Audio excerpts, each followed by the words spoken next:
जय हिंद दोस्तों। आज हम डिस्कस करेंगे पेयर ऑफ लीनियर इक्वेशन को सॉल्व करने की ग्राफिकल मेथड के बारे में।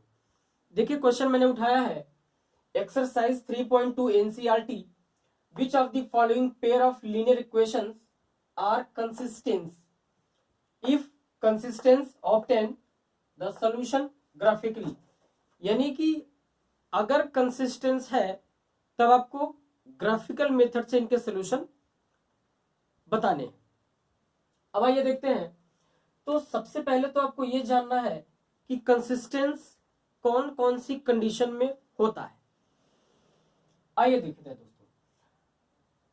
ये देखिए इंटरसेक्टिंग लाइन, ये है कोइंसिडेंट, और ये जो थर्ड कंडीशन है ये है पैरेलल। अब कोइंसिडेंट में भी कंसिस्टेंट होता है और इंटरसेक्टिंग वाले कंडीशन में भी कंसिस्टेंस होता है।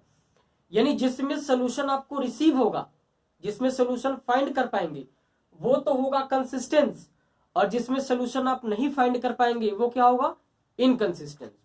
तो आइए देखते हैं। कंसिस्टेंस भी दो पार्ट में डिवाइड होगा।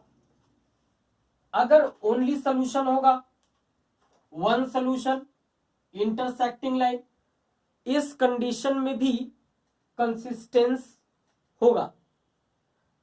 इसका कंडीशन होता है दोस्तों a1/a2 is not equal to b1/b2। Next देखते हैं कोइंसिडेंट। कोइंसिडेंट का मतलब आप देख रहे हैं कि एक लाइन दूसरे लाइन पे क्या कर रही है दोस्त, ओवरलैप कर रही है, कोइंसिडेंट कर रही है। या इसको क्या बोलते हैं, इनफाइनाइट सोल्यूशन।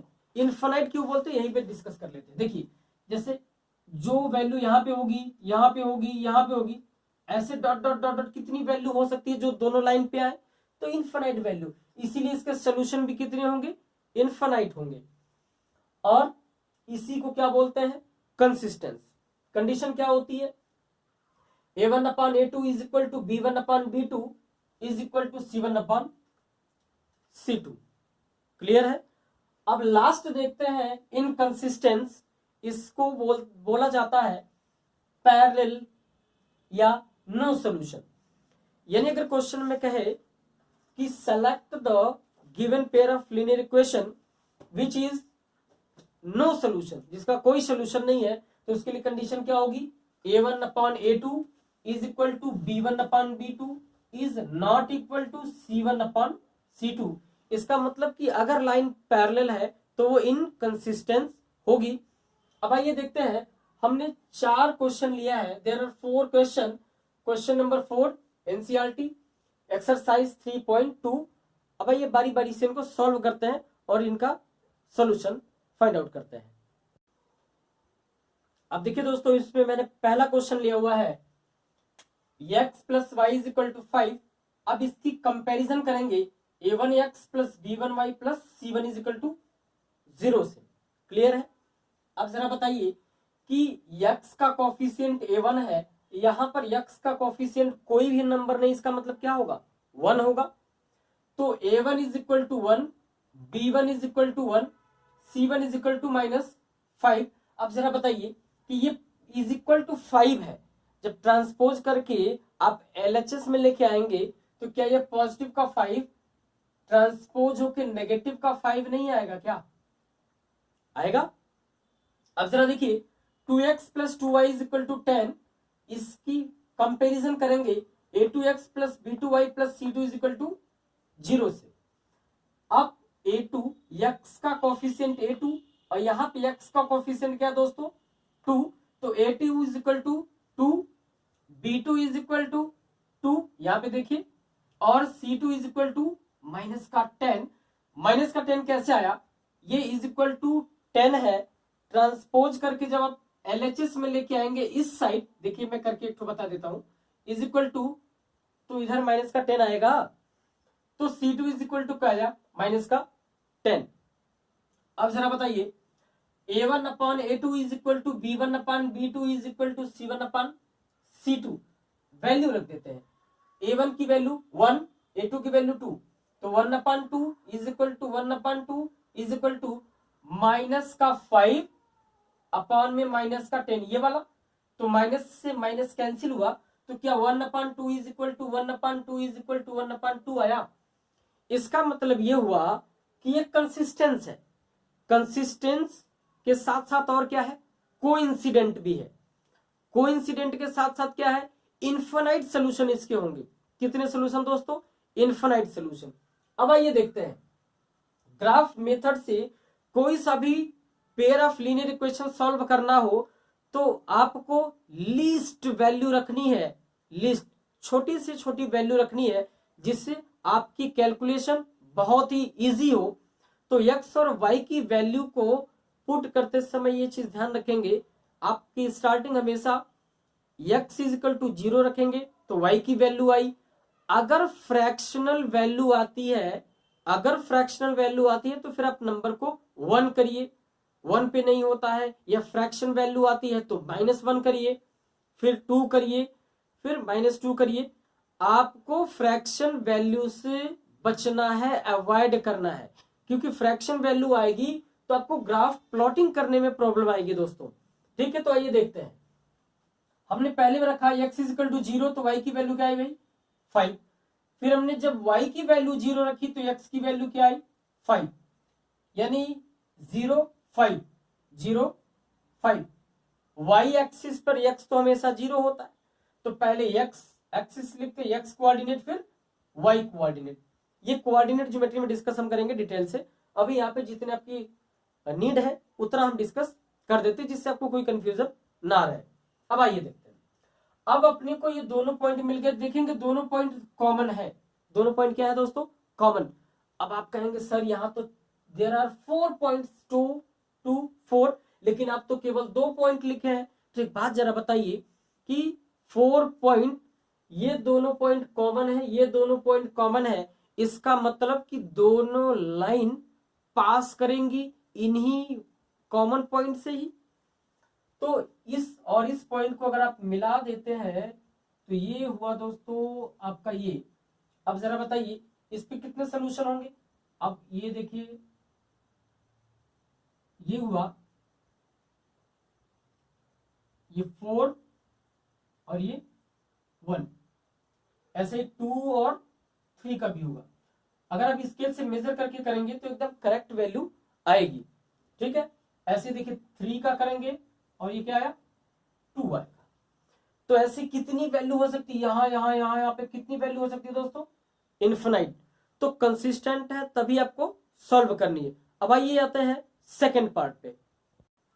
अब देखिए दोस्तों, इसका सेकेंड पार्ट है x minus y is equal to 8। Compare करेंगे फिर से, a1x plus b1y plus c1 is equal to 0। a1 की वैल्यू देखिए 1 है, b1 की क्या है -1। ध्यान ये रखेंगे कि हमेशा विथ साइन लेंगे वैल्यू को, और c की वैल्यू c1 की वैल्यू क्या हो जाएगी 8। अब देखिए इस बार हमने साइन को मेजर नहीं किया है, ऐसा इसलिए कि यहां पर भी कांस्टेंट LHS में नहीं है, RHS में है, और यहाँ पे 16 भी कहा है LHS में ना होकर के कहा है RHS में है। तो दोनों जगह की साइन सेम है, तो पॉजिटिव पॉजिटिव हमने दोनों जगह पे ले लिया है। ठीक है, अब बताइए इसकी कंपैरिजन जब हमने करी a2x plus b2y plus c2 is equal to 0 से, तो a2 की वैल्यू हुई दोस्तों 3, b2 की वैल्यू हुई -3, और c2 की वैल्यू क्या हो गई 16। अब जरा इनको फॉर्मेट में रखते हैं, 1/3 a1/a2 इज इक्वल टू -1/-3। जब आप करेंगे तो माइनस से माइनस क्या हो गया cancel, is equal to 8/16, 8/16।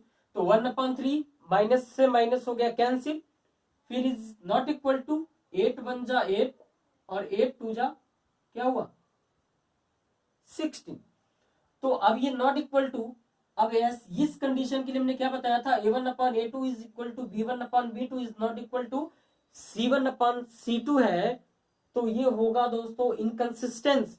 Inconsistence का मतलब हुआ कि the given equation of lines are parallel.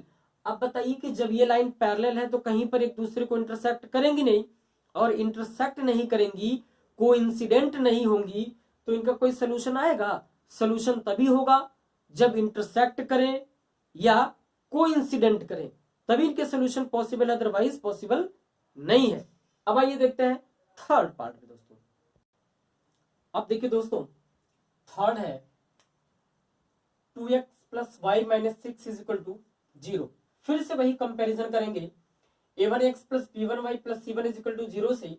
तो a1 की वैल्यू क्या है 2, b1 की वैल्यू क्या है 1, c1 की वैल्यू क्या है माइनस का 6। क्लियर है यहाँ तक? अब बताइए 4x minus 2y minus 4 is equal to 0। फिर से कंपेयर करेंगे a2x plus b2y plus c2 is equal to 0 से। a2 की वैल्यू क्या है 4, b2 की वैल्यू क्या है माइनस 2, c2 की वैल्यू क्या है माइनस का 4।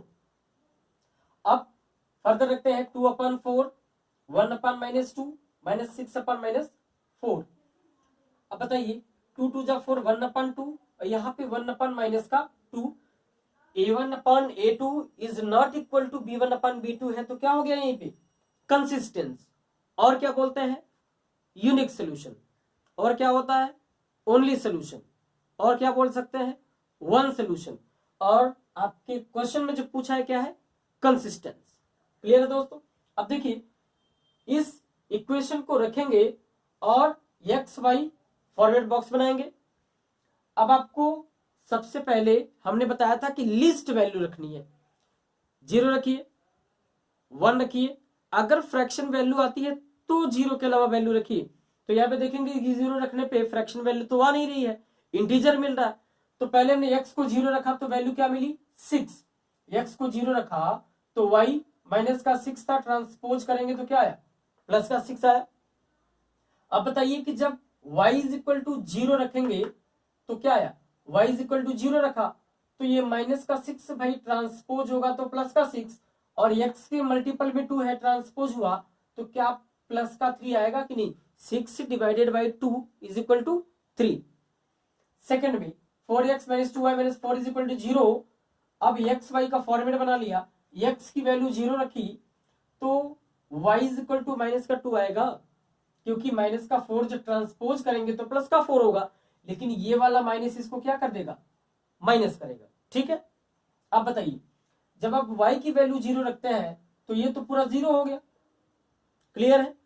ये 0 हो गया, और x के मल्टीपल में 4 है ट्रांसपोज होगा तो 4 डिवाइडेड बाई 4 क्या आया 1 आया। फिर तो ये होगी वैल्यू आपकी 1 और 0। अब कोऑर्डिनेट एक्सिस को ड्रॉ करेंगे। इसके बाद ये जो मेजर करने में काफी टाइम लगा, ग्राफ पेपर पे करेंगे तो ज्यादा एग्जैक्ट वैल्यू आप फाइंड आउट कर सकते हैं, या तो आप स्केलिंग करके करिए। ठीक है दोस्तों? अब जरा बताइए कि ये हुआ फर्स्ट वाले की 0 6 0 6, ये 1 मैंने इसलिए लिखा है कि फर्स्ट लाइन का कोऑर्डिनेट पॉइंट है। ठीक है? अब इसके बाद बताइए यहां पर फिर मैंने लिखी 3 0, 3 एक्स एक्सिस पे, 0 का वाई एक्सिस पे, तो 1 का मतलब फर्स्ट लाइन के लिए ये कोऑर्डिनेट पॉइंट है। अब इसके बाद बताइए फिर सेकेंड लाइन के लिए देखते हैं 0 माइनस 2, 0 माइनस 2 सेकेंड लाइन के लिए, और 1 0 सेकेंड लाइन के लिए। ये देखिए ये है सेकेंड लाइन। क्लियर हो पा रहा है ना? आप बताइए जरा। अब इन दोनों लाइंस को ड्रॉ कर दिया तो ये जहां पे इंटरसेक्ट करती है दोस्तों यही होता है आपका सोल्यूशन। अगर आप नोटिस करेंगे तो यहां से डॉटेड लाइन और ये 2 के पास से डॉटेड लाइन, इसका मतलब इसका सोल्यूशन क्या होगा 2 और 2। इसका मतलब x इज इक्वल टू भी 2 होगा और y इज इक्वल टू भी 2 होगा। उम्मीद करते हैं ये एकदम क्लियर हो गया होगा। लास्ट क्वेश्चन देखते हैं दोस्तों इसका फोर्थ पार्ट। अब देखिए दोस्तों देखते हैं इसका फोर्थ और लास्ट पार्ट। अब देखिए 2x minus 2y minus 2 is equal to 0 compare करेंगे, फिर वही process a1x plus b1y plus c1 is equal to 0, a1 is equal to 2, b1 is equal to minus 2, c1 is equal to minus 2। देखिए यहां से 4x minus 4y minus 5 is equal to 0 compare करेंगे, फिर से a2 is equal to 4, b2 is equal to minus 4, c2 is equal to minus 5। Format में रखेंगे 2 upon में 4, 2 upon 4 minus 2 upon minus 4 minus 2 upon minus 5 रख दिया। अब बताइए 2 2 जा 4 1 बाई 2, माइनस से माइनस हुआ दोस्तों कैंसिल, 2 1 जा 2, 2 2 जा 4। अब यहाँ पे नोटिस करेंगे ना 2/5 है, नेगेटिव से नेगेटिव तो कैंसिल, तो a1/a2 is equal to b1/b2 is not equal to c1/c2 है, तो ये क्या हो गया, कंसिस्टेंस। और कंसिस्टेंस होने का मतलब ये हुआ कि दोनों लाइन क्या होगी दोस्तों, पैरेलल, और पैरेलल हो गई तो नेवर इंटरसेक्ट और नॉर कोइंसिडेंट, यानी न ही इंटरसेक्ट करेंगी न ही कोइंसिडेंट करेंगी, तो क्या होगा, नो सोल्यूशन होगा, इनकंसिस्टेंस होगा। उम्मीद करते हैं ये वीडियो आपको समझ में आई होगी। मिलते हैं नेक्स्ट वीडियो में नए टॉपिक के साथ। जय हिंद दोस्तों।